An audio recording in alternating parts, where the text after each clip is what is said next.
into investigation, we were able to trace two people. One of them, a deserting police officer, and one other. The remaining two are on the run, and intensifying efforts to also apprehend them.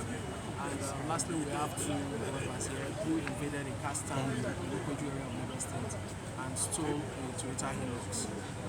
One of the perpetrators is actually the security guard for that company who was off duty that day. So we connected with one of them to steal the vehicle. We investigated and eventually recovered the vehicle in Kaduna State. The receivers of the vehicle, in whose custody the vehicle is found, have been arrested and they are all here today. And immediately after this parade, they are all going to be arraigned. Okay, with all that you have said, I want you to reiterate the force's determination to put a stop to all forms of criminality in the state. Well, we have identified cultism as the biggest problem we have in Lagos State in terms of crime and criminality, and it's not being helped by the fact that there is rampant drug abuse. So they go hand in hand. Most of these cultists are heavily dependent on drug use. And we also have a problem of proliferation of small arms and light weapons, which is beyond Nigeria. It's a regional problem in the western region.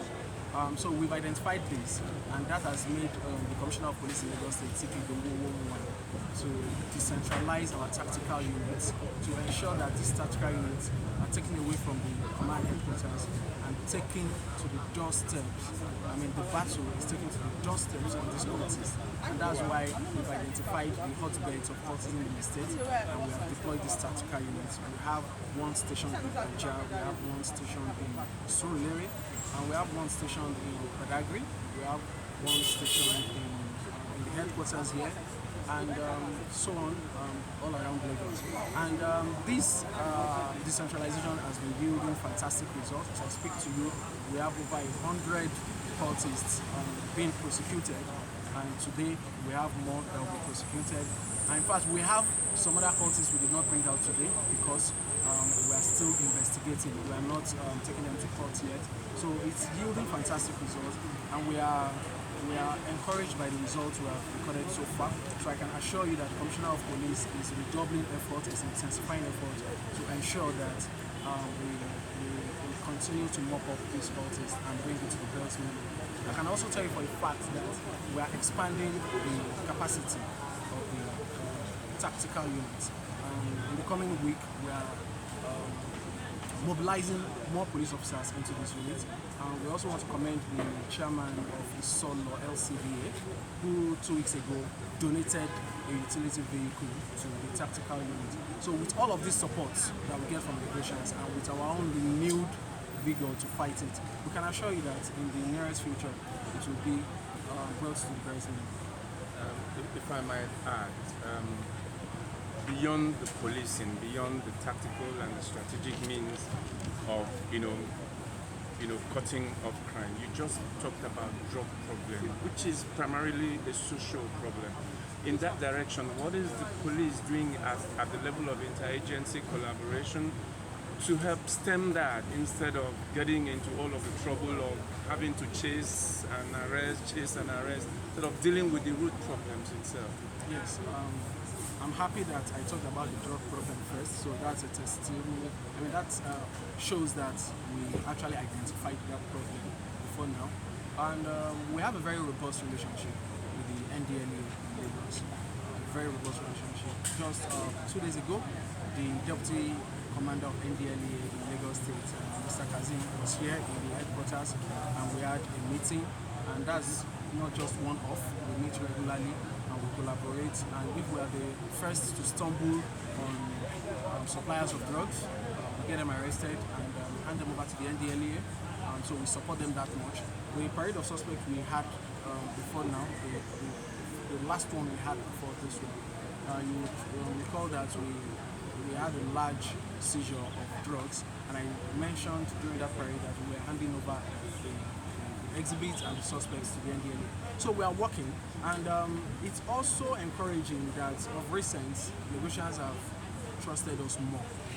A time there was, people would say, I cannot give police information because they will turn around and hunt me or give my identity to the criminals. I'm happy that that is changing now because negotiations have learned to deal with senior officers who would protect their identity. So we've been getting that a lot. I get information a lot that on particular streets we have a drug dealer who sells all sorts of drugs.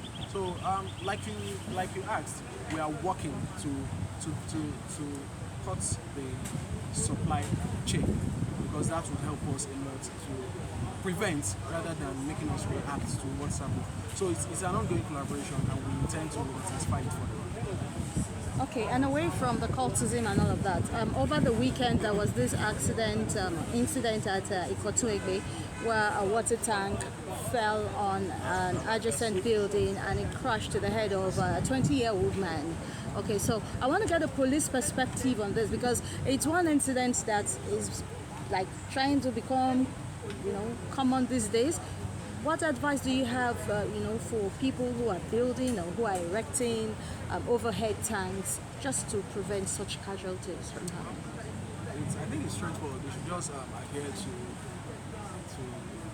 the right requirements because when I posted this online, I was going through comments and people were saying, yes, my engineer told me to use 3-inch pipe, but I can only afford 2-inch pipe, so I'll manage it like that. So people need to stop that. People need to adhere to the right requirements. People need to engage the services of structural engineers, quantity surveyors, and the right experts when doing these things. Many of us are guilty of just calling one roadside messing to say just like this, just like that. So people need to adhere to these things, and the regulatory body too that oversees the works of engineers too would need to do more. I can't figure it out now. Maybe it's the Nigerian Society of Engineers or one regulatory council should also do more too. I need to commend the Lagos State government. They are doing a lot in that regard. Before a building comes down, before it comes crashing, they identify that this building has a structural defect and we're going to bring it down. But let's come to the microcosm level, at the street level. I think people need to go out of their way to call a structural engineer to say, please say what I'm doing, is it okay? And that will prevent calamities like this from happening. So we will do our part to prosecute offenders, but it's better if we don't get to prosecution, people can prevent it. So people need to imbibe the right culture. And if they imbibe the right culture, it will be better for everyone in society. Okay, so has anyone been sentenced because of not obeying, going through the building codes, regulations? No, ever? Oh, definitely. We do that a lot.